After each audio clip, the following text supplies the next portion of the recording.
नमस्कार साथियों, हमारे YouTube channel one day exam 81 में आप सभी का हार्दिक स्वागत है। आज हम कुछ महत्वपूर्ण क्रांतियाँ एवं उससे जुड़े प्रमुख तथ्य लेकर आए हैं। तो चलिए शुरुआत करते हैं। पहला जो है यह है आपका हरित क्रांति। तो हरित क्रांति का जो क्षेत्र है यह खाद्यान्न उत्पादन से संबंधित है। इसका परिणाम क्या है? तो इसके कारण गेहूं और धान की पैदावार में अधिक वृद्धि हुई है। भारत में हरित क्रांति का जनक जो है ये डॉक्टर एम.एस. स्वामीनाथन को माना जाता है। चलिए अगली क्रांति की ओर चलते हैं। अगली जो क्रांति है वह है काली क्रांति। तो इसका जो विषय क्षेत्र है वह है पेट्रोलियम खनिज तेलों के उत्पादन को बढ़ाने के लिए इथेनॉल का उत्पादन भी बढ़ाया जाएगा। इसका संबंध कोयला उत्पादन से भी है। तथ्य है कि पेट्रोल में इथेनॉल को 10% मिलाकर बायोडीजल बनाने का लक्ष्य रखा गया है। अगली क्रांति है वह है आपकी सिल्वर क्रांति। सिल्वर क्रांति का इसका क्षेत्र है भारत में अंडा उत्पादन और मुर्गियों की उत्पादन क्षमता बढ़ाने के लिए। इसका तथ्य है कि भारत में मुर्गी एक वर्ष में 65 अंडे देती है, जबकि अमेरिका में 295 अंडे। भारत में आंध्र प्रदेश सबसे बड़ा उत्पादक राज्य है। तो जो भारत में सिल्वर क्रांति के जनक हैं वह हैं इंदिरा गांधी। अगली जो क्रांति है वह है आपका सुनहरी क्रांति। तो इसका जो क्षेत्र है इसका संबंध बागवानी उत्पादन में वृद्धि से है, जिसमें फल विशेषकर सेब उत्पादन से। इसे शहद उत्पादन से भी जोड़ा जाता है।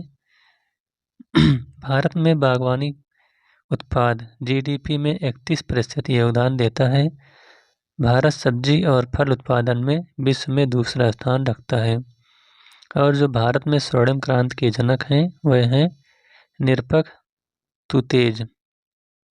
चलिए अगली क्रांति है आपकी नीली क्रांति। तो इसका जो क्षेत्र है यह मत्स्य उत्पादन में वृद्धि के लिए चलाई गई थी।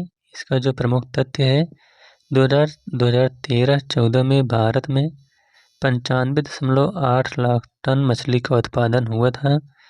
भारत विश्व का दूसरा सबसे बड़ा मछली उत्पादक देश बन गया है।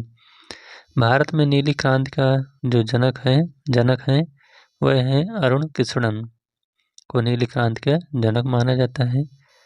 अगली जो क्रांति है यह है गुलाबी क्रांति। तो गुलाबी क्रांति का जो क्षेत्र है यह है प्याज और झींगा मछली के उत्पादन से संबंधित है। इसका जो तथ्य है वह है भारत विश्व का सबसे बड़ा झींगा मछली उत्पादन वाला देश बन गया है। भारत में गुलाबी क्रांति के जो जनक हैं वह है दुर्गेश पटेल।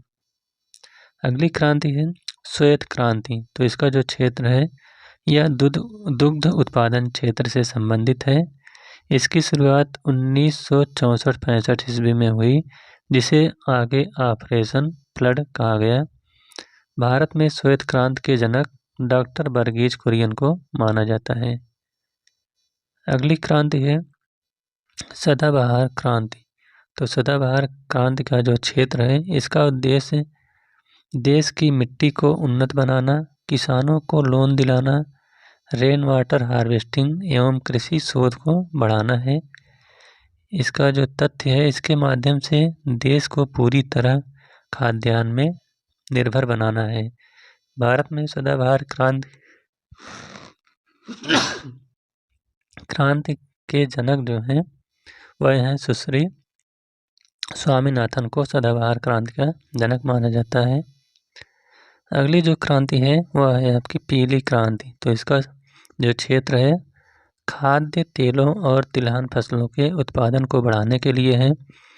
भारत में तिलहन उत्पादन में आत्मनिर्भर बन गया है। भारत में पीली क्रांति के जनक सैम पित्रोदा माने जाते हैं। अगली जो क्रांति है वह है आपकी इंद्रधनुषी क्रांति। तो इसका जो क्षेत्र है इसमें हरित, नीली, पीली, लाल, गुलाबी, भूरी, धूसर और अन्य सभी क्रांतियों को साथ लेकर चलने का लक्ष्य है। जुलाई 2000 में नई कृषि नीति को लागू किया गया है। इसी को इंद्रधनुषी क्रांति कहा जाता है। तो इस प्रकार से महत्वपूर्ण क्रांतियाँ, उसका विषय क्षेत्र और उसके जनक का यह वीडियो यहीं पर समाप्त होता हुआ। Thank you.